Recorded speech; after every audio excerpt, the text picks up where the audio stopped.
inoculated the staff with Wolbachia to keep them from becoming symptomatic. That should also contain the infection. How did this happen in the first place? It has to have been a Cypher spy within our ranks. If this is so, then why the Kakongo strain? If their intent was to wipe you out. Skullface said the remaining English parasite was close to the boss. If this latest strain was his doing, he wouldn't have tipped his hand. It is possible someone brought eggs onto the base without knowing. Stuck to their shoes, clothing. Well, that makes the most sense to me. Then where did the eggs come from? You mentioned that your boss visited Nzoya Badiopulu. Sure, but his gear's disinfected immediately upon return. Then he was not the carrier. And not just the boss. All staff dispatched to high-risk regions were quarantined on the flight back. When the symptoms first appeared, we checked and disinfected all equipment used up to that point. Any and all prisoners, soldiers, materials, and animals extracted during missions were also quarantined. So, that just leaves... I have seen children around here. Where are they from? All over. Some were being held hostage at a mine. Then there were the troublemakers at Bwala Yamasa. Bwala Yamasa? Yeah? Their clothes, their things. Did you burn them? They're just kids. We couldn't. And besides, not one of them's shown symptoms. The parasites don't infect prepubescent hosts. Their vocal cords are not fully developed. Well, if infection doesn't occur in children... It is possible they carried eggs on their clothes, and the infection spread from them. Check the kid's stuff. I doubt there is any trace left by now. But if there is, some of those kids must be close to hitting puberty. How could we have missed this? The name Bwala Yamasa got quite a reaction from you. I'm guessing the Kakongo strain was released in that village. Cypher used that region to experiment with vocal cord parasite transmission. The Kakongo strain.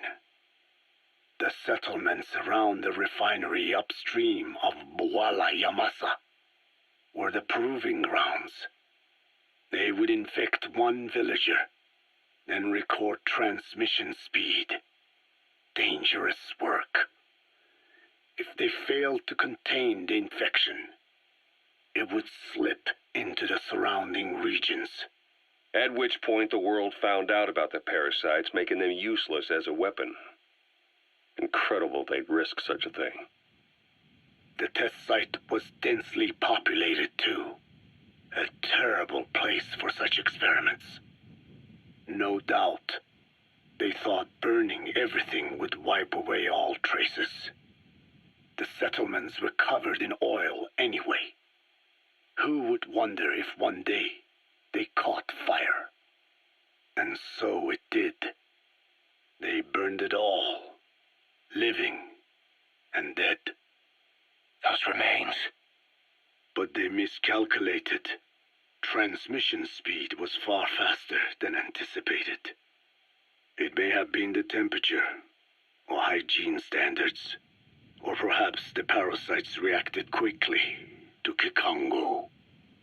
Whatever the reason, nearly all villages were swiftly infected, and the settlements reduced to mounds of corpses. Making matters worse, the dry season was ending. When it came time to burn the village, the Moneni River had swelled. Many of the bodies were waterlogged. Meaning they didn't burn completely. The corpses still contained viable eggs, and the larvae washed downstream. And when the people downstream drank that water... That marked the end for Bwala Yamasa. I learned all of this at the mansion. I warned him of the risk of eggs getting out. And? We are prepared for any eventuality. I get it. Putting the oil field back online. The oil leaks, saner. They plan to pollute the river. Prevent the spread of infection. But the oil flow was stopped, and downstream the people of Massa village started using the water again. The PF soldiers deployed at the village were locals, spoke Kikongo. They were infected, and the kids survived. I've heard enough. And who stopped the flow of oil? Don't! We did. That confirms it. The source of the Kikongo strain infection was Massa village. And the children brought it here. It is no one's fault. There is no blame to be cast.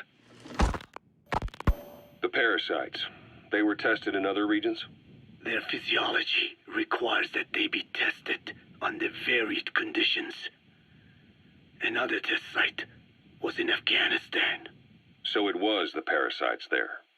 Both the Pashto and Tajik languages are spoken in the mountains of Afghanistan, and population density is low. Ideal testing grounds for how accurately the parasites target only the specified language. It is also relatively easy to prevent the spread of infection. And the results? The first test, I am told, was a success. Once the Pashtun Mujahideen were infected with the Pashto strain, they were all but wiped out. The Hamid fighters at Smasei Fort. It was doubly successful. No Tajik Mujahideen or Soviet soldiers became symptomatic. So the parasites proved to be effective. What about the second test? Also supposedly a success. A Pashtun village was the target. However, the original aim was to obtain samples of the infected. In this, they failed. And the village? The Soviets enacted a standard scorched earth operation. That must have been the village where Malak lived, before being held captive at La Marjate Palace. Having had more time to think on it, the details shared with me may have been false. They are madmen who would do anything to cover up the truth. They certainly seem to like tossing their problems in the fire. As a boy, Skullface's life went up in flames. Perhaps that is what fuels his fixation with fire. Your Wolbachia stopped the infection all right, but I still don't get it. How can a few bacteria change males to females? I know they're only bugs, but... It is not such a rare thing in the natural world. Many insects and nematodes are infected with Wolbachia. But why? They nest in the cell cytoplasm of the host, even in the egg cells, with the result that the offspring are born infected. Mother-to-child transmission. However, Wolbachia cannot nest in sperm because they do not have cytoplasm. So even a successful infection of a male ends after a single generation. This means the Wolbachia must resort to maximizing the population of infected females. Sounds like an ethnic cleansing campaign on a tiny scale. Gender change from male to female is their survival tactic. So more females means more Wolbachia carriers so it can keep thriving in the following generations. But the parasites in a human host are supposed to be a mating pair. If there's no male, there'll be no offspring at all. It's killing itself. Slow down. This tactic is intended for environments where a single male can copulate with multiple females. Originally, the Wolbachia did not infect the vocal cord parasites. I created a mutated strain, modifying the Wolbachia so that it could infect monogamous pairs. The Wolbachia's greatest multiplying tactic, the male-to-female change, worked against itself in the monogamous parasites, just as you said.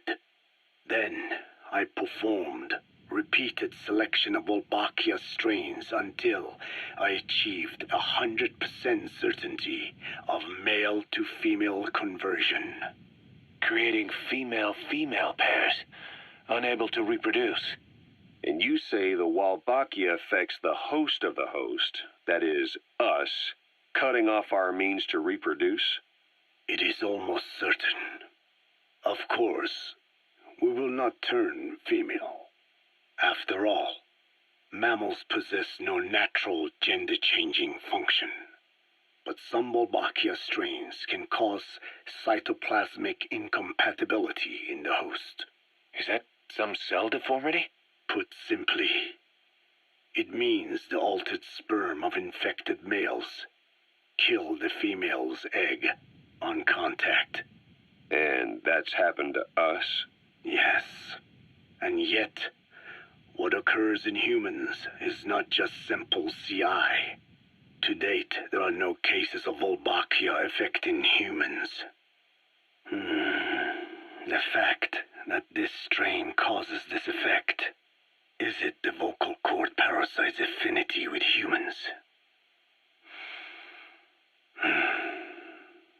I do not know enough to say for sure. So the parasite warps the host. Reminds me of what Skullface said. It is the way of all organisms to create their own optimal environment. Just look at you and this base. Organisms that cannot do this are doomed to extinction. The difference with parasites is that their environment is another organism. That creates a connection between life and life. Parasitism, symbiosis, or death. In this way, the host too is challenged to adapt.